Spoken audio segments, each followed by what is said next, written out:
नमस्कार प्रेक्षकांनो, स्टार प्रवाहावरील लग्नानंतर होईलच प्रेम या मालिकेच्या आगामी भागात आपण पाहणार आहोत की पार्थ काव्याला म्हणतो की आपण कुठेही गेलो ना तर लोक म्हणतील की हे बघा मुन्नूचे बाबा, हे बघा मुन्नूची आई.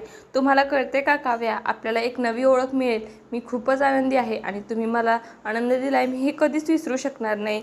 पार्थ एवढं काही बोलत असतो, पण मात्र काव्याच्या मनात भलतंच काही चाललेलं असतं. तर दुसरीकडे जीवा आता खूपच नाराज होऊन बसलेला असतो. तेव्हा मानिनी आता जीवाला म्हणते की अरे काही काळजी करू नको, देवाचा खेळ कोणालाही समजत नाही. तो सगळ्यांच्या आयुष्यात सुखदुःखाची लाट घेऊन येत असतो.